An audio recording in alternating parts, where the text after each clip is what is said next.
everybody. This is DonnaBTexas for real. You can actually see me back again, and I would like to have another one of my imaginary conversations with Princess Henry.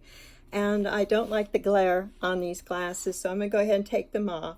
But what I did do is the community where I live has a swimming pool, and so I've been trying to find my opportunities to go out there and just do some, power walking, some heel lifts where you're on your toes and you lift up your heels in the water, sort of like a low impact kind of thing, so that I don't trigger any of my health issues. And I've got a little pacemaker doohickey here, and of course the artificial knee. When you get to be a certain age, you can be quite a mess. So take it as it comes, hopefully.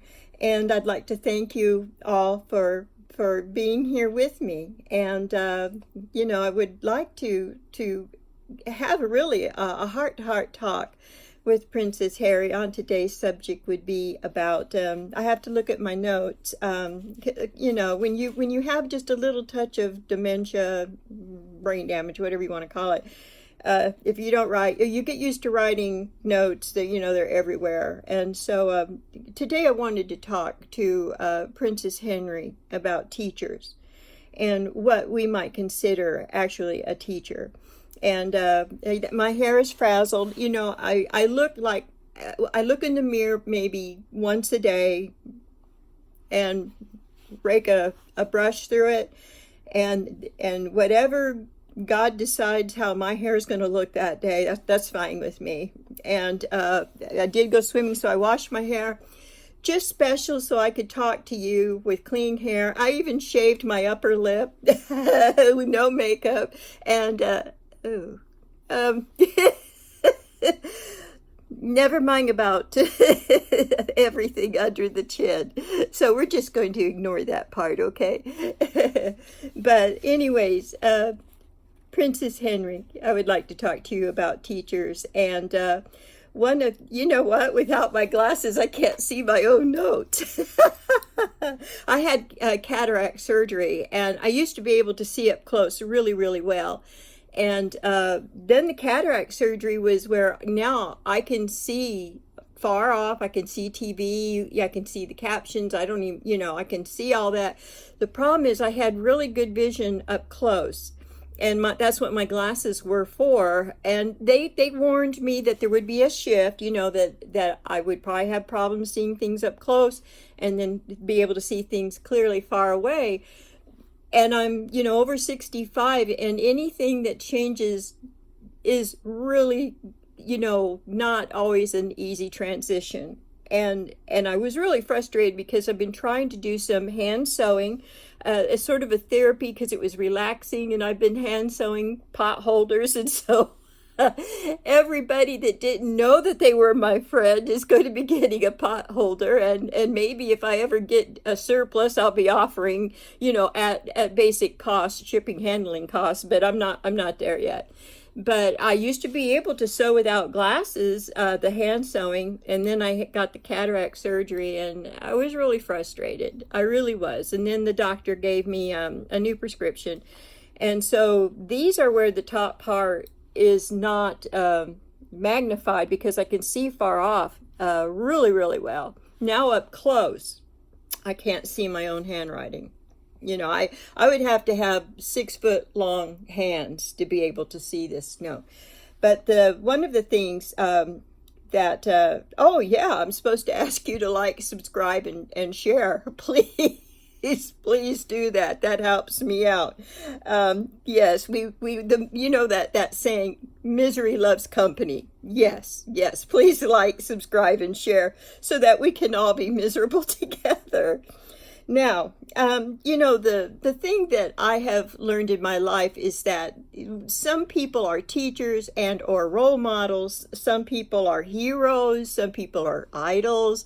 And we may learn something from them. I don't know if we would call everyone in these categories a teacher, but somebody that really teaches you something. And they can teach you by the way that they actually are, or the way that, maybe you don't want to be like that. You can learn something from everybody. You really can. I have failed to see anybody that I could not learn something from.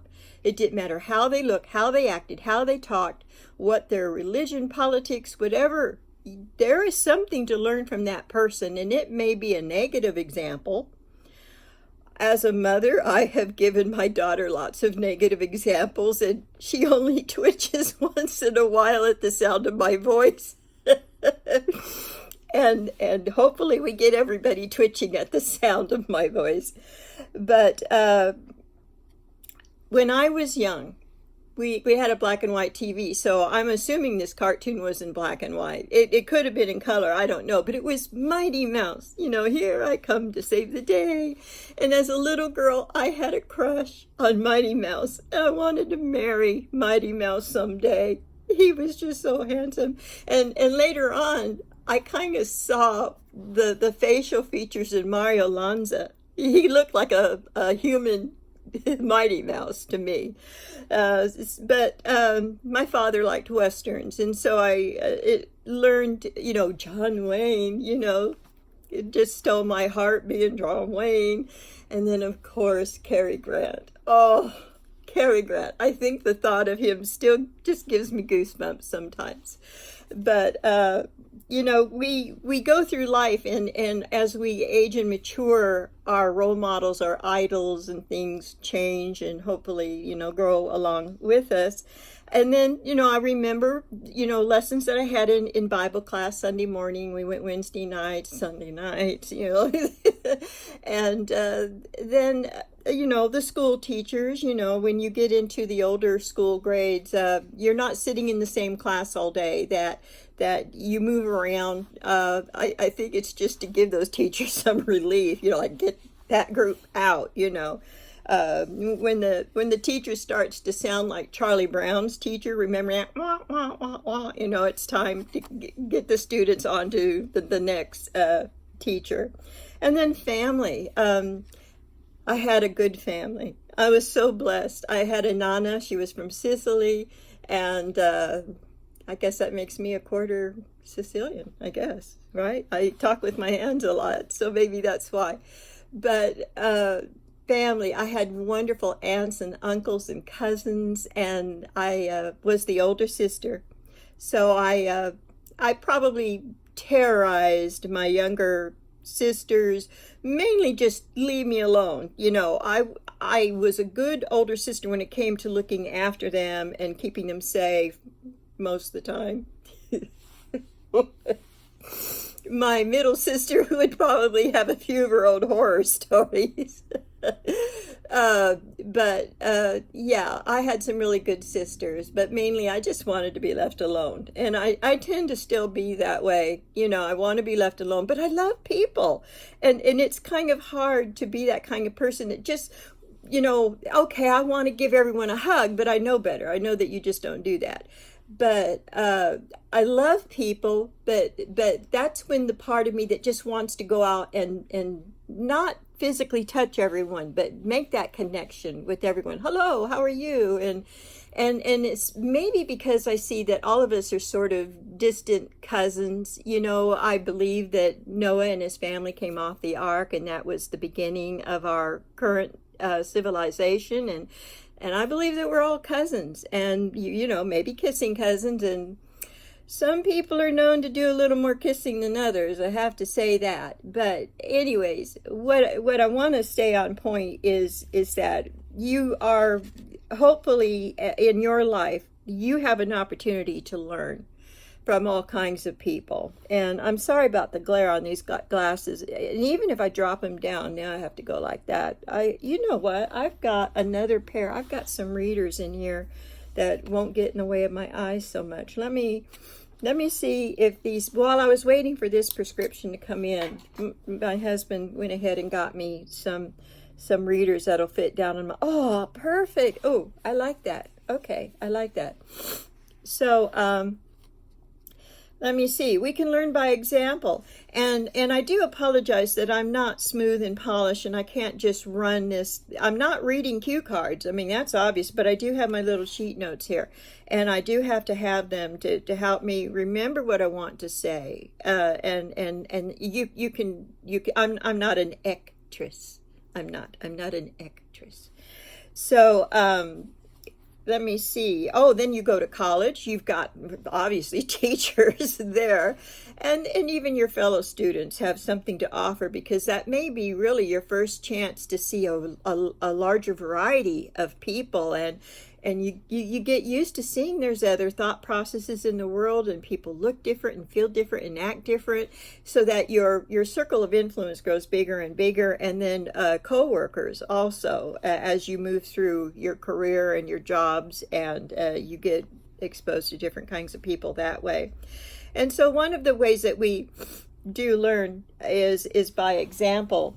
And here in North Texas, we're having a lot of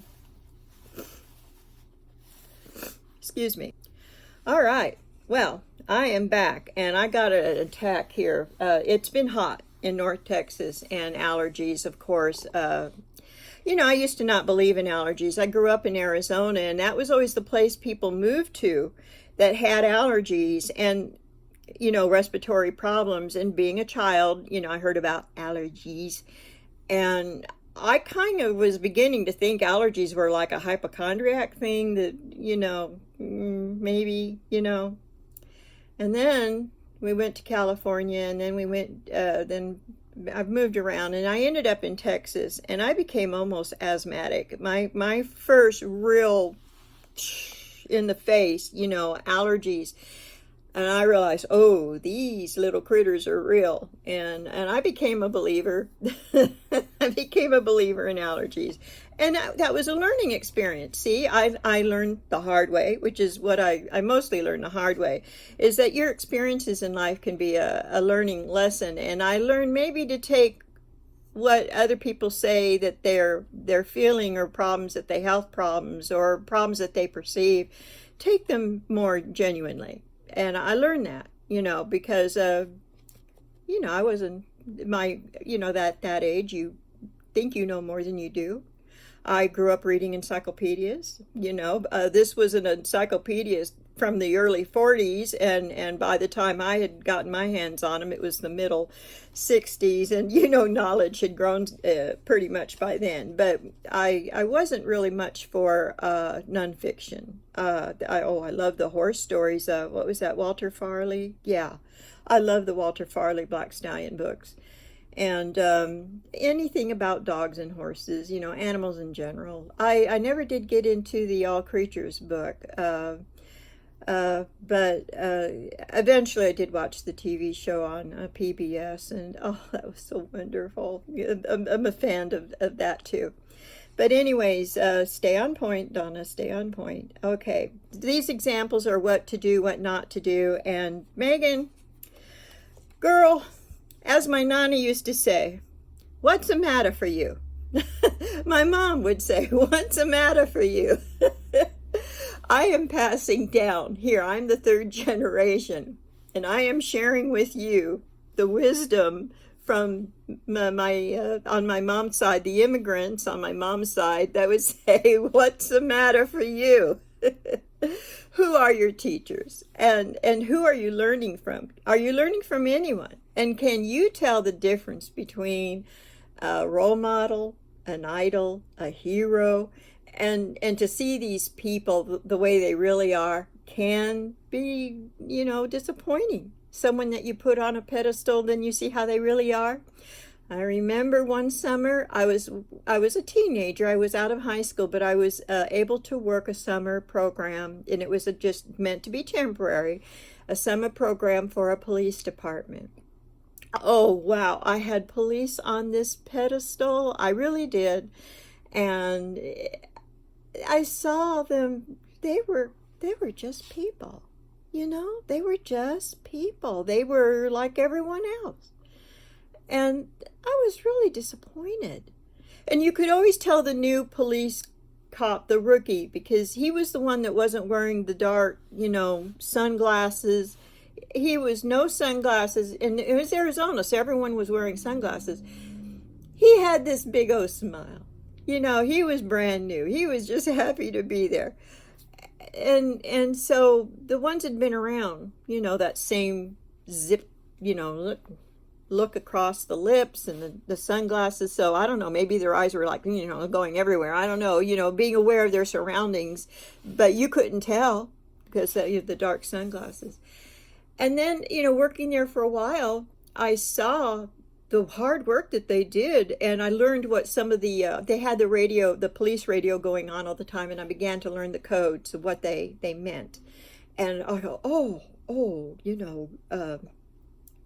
something, a formerly alive person found unalive in a ditch, and things like that, and some of the things that they had to deal with, and I thought, oh wow, I wouldn't want anyone I know having to cope with that. And then it dawned on me, they were doing an incredibly difficult job, and they were just ordinary people doing an incredibly difficult job, and they were there because they loved it. They wanted to do that. They cared enough to put their life on the line for you and for me. And they weren't perfect. They weren't Boy Scouts. But I learned something about people that were on pedestals, who they really are, and then I admired them even more. It was genuine because I saw, with all their flaws, what they were trying to do. And sometimes I have known a person who would dismiss everyone because they weren't perfect, and would always find something, hypocrite. I mean, that was their favorite word, hypocrite, and as a child, hearing someone talk like that, I didn't adopt those feelings, but I would always be like, but they do good. They're nice. They do good, so what if they smoke a cigarette? I didn't see anything wrong with it, so what if they take a drink? So what if they like to dance? And back in the 60s, believe me, that was as complicated as it got, smoking, drinking, and dancing. And that was very divisive. I was in a conservative Christian non-denominational church, and something like that was very divisive. So there's going to be people that are going to look for hypocrisy, and you might probably find it in all of us, because we can't all be 100% objective, and we might try to be, but I don't see how any of us can always be. So yes, I am flawed, and Megan, you are too. Yeah, you are. I mean, I'm I don't mean to give you some bad news here, but maybe you don't have to admit your flaws to the world. I understand that. You don't have to, go that my husband, he grew up Catholic. What was that? Oh well, what is that? Man, I better not be a gnat. Boy, I'm going to be mad if that was a gnat. But my husband grew up Catholic, and he did something like mea culpa. I'm not sure what that means, but mea culpa. And he would do that occasionally. And he's a sweet guy. But learning the hard way. And I have one lesson I can tell you that I learned the hard way. And it's just a little thing. It's not a big thing. But I was driving from work back to home where I lived. I lived with my grandparents at that point. Yeah, there was a little bit of problem between me and Mama. Okay. But anyways, I was driving home, and it had been what Arizona calls their monsoon season, which is like all the rain they get in the whole year almost happens in August. And so this intersection was a bit flooded. It was almost up to the floorboards in the car. And I had the window rolled down because I didn't have air conditioning. And, hot, 115, you have the window rolled down. And I went through this intersection. And I had my they didn't have a big gulp, whatever I was drinking, something from a fast food thing, like maybe the little clown one. And this truck came through the intersection, and and I was going through the intersection very slowly, because I didn't want to flood out my car. I wanted to make sure I made it through. But this truck was high up, he was like a 2-ton truck. And he came my way, and he was making this water spray off of his wheels as he came towards me. And if I had had a cigarette in my mouth, it would have dropped because I didn't smoke. But that before, I was steering with my right hand on the steering wheel, and I was holding my cup in my left hand. And I couldn't manage everything and get that window, and it was a roll-up window, okay, 70s, late 70s. I was trying to roll up that window really fast, and I didn't make it in time. And that spray of water just came in like a waterfall through that window, and oh gosh, the road grease and grime and grit. And there was by then cigarettes floating. There were cigarettes all over me. There were the old pull tabs, the soft drinks and everything had the pull tabs. I was covered in pull tabs and garbage, and it was awful. And I just couldn't stand myself. And I still had like another 30 minutes at least of being like this before I could get home and clean off. And so, lesson learned, don't go through a flooded intersection with the window down. Actually, don't go through a flooded intersection. That would probably be the better lesson. But I knew that I could see other cars going through it, and I knew that mine wasn't any lower than theirs, and I see that they were making it.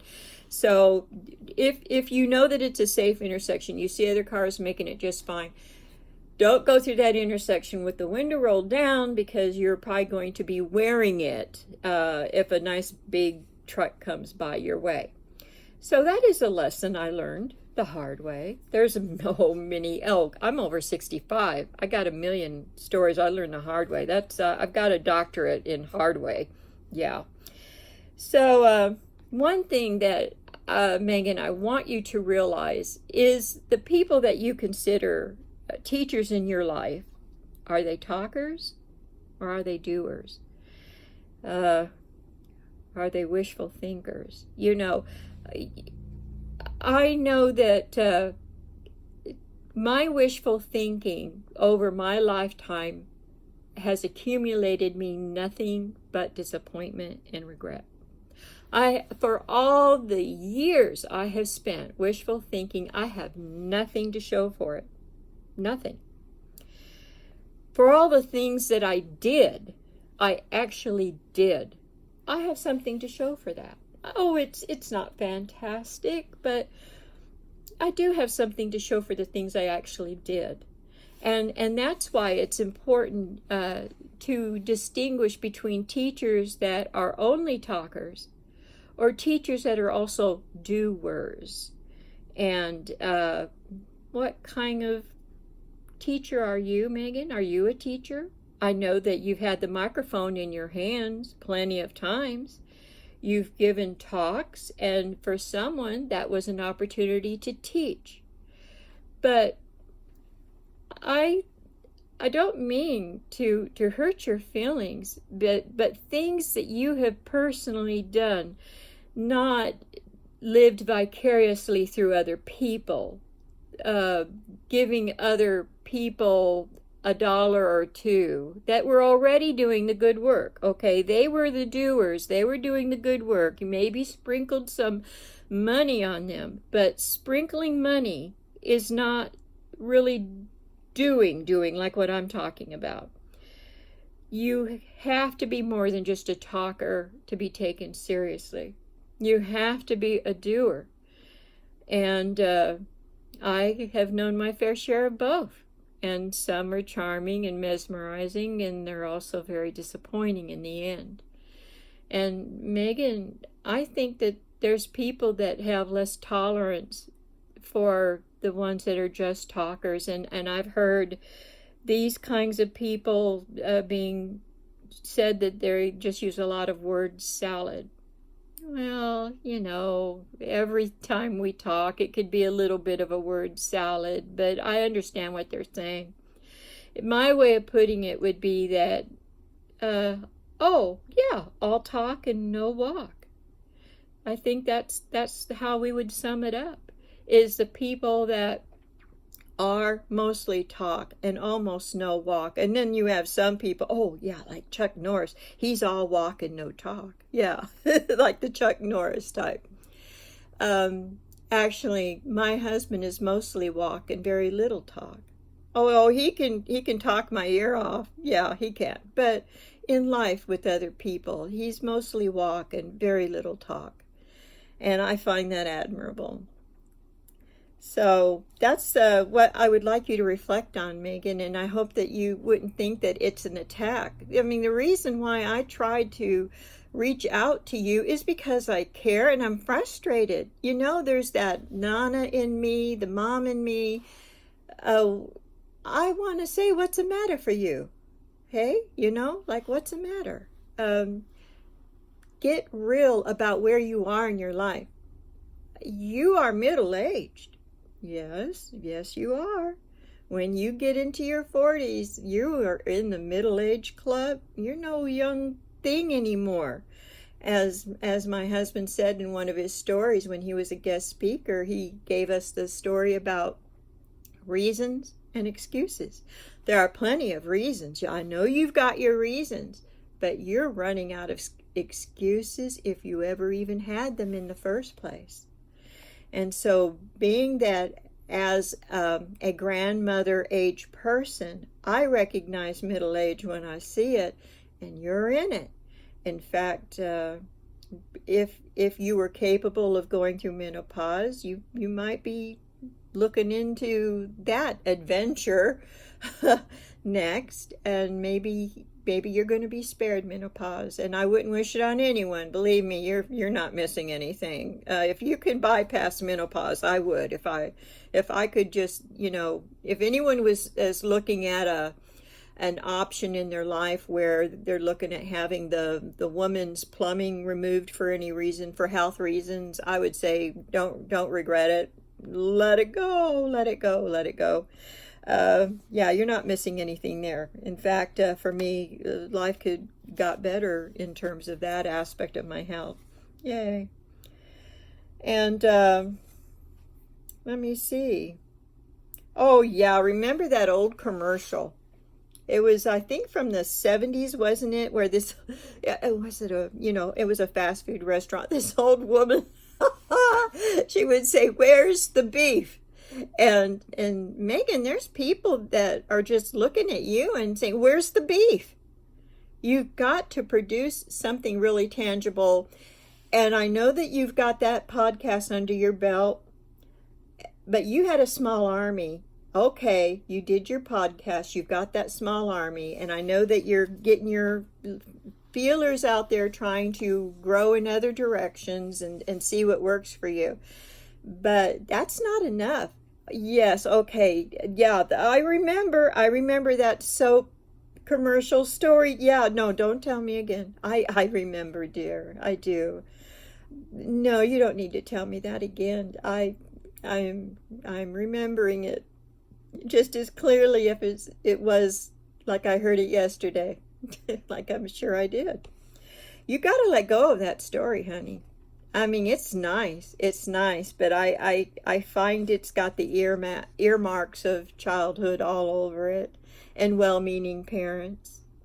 I don't want to say that they mischaracterized your influence, but I think it's time that you embraced that possibility. And maybe give them a thanks that they use that to bolster your self-confidence. Maybe give, every time you want to tell that story, get yourself a knee-jerk reaction and thinks of maybe thanking them instead of thanking yourself. And every time you want to mention yourself in a way that is self-congratulatory, think of the persons that got you there. And thank them. Thank them. Lift other people up. You have a platform. You can use it to lift people up. and shine the light on them. I know that that's what a lot of famous people do. I know that's what a lot of royalty, that's what they do. And I'm not asking you to act more like this person or that person, but I'm asking you to act like a better, higher self of who you are. Reach in and find a higher way of being, a better way. And who is your teacher?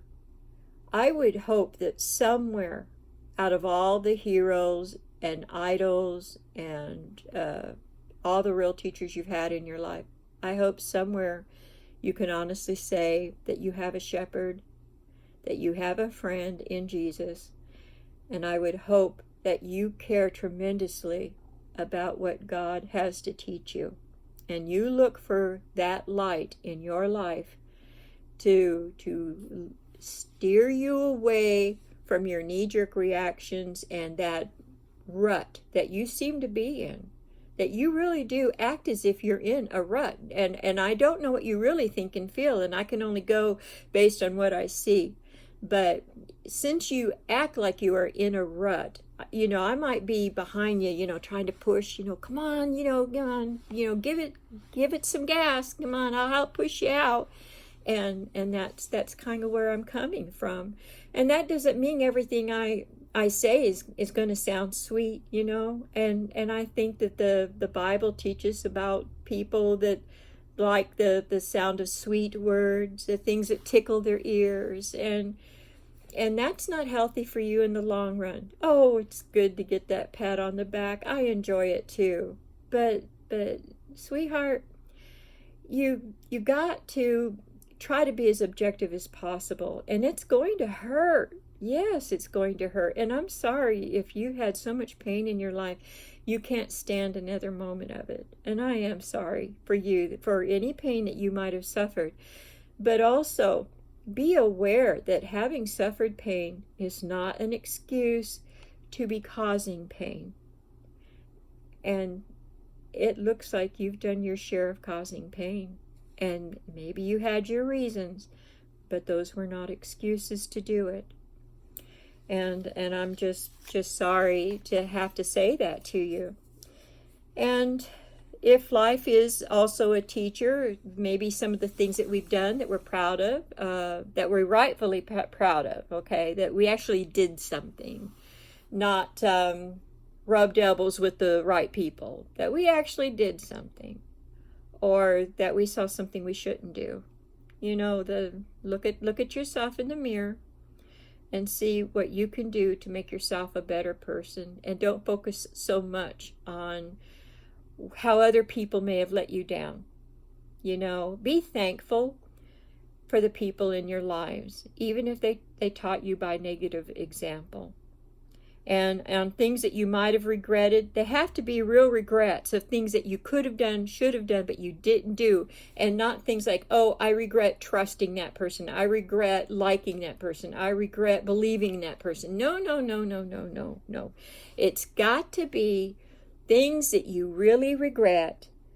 That, up there, that's my little, that picture used to hang in my Nana's hallway, and it had a nightlight over it, and I was so lucky that they gave that to me, and so every time I look at it, it reminds me of Nana and that comfort I had from that nightlight hanging over that picture.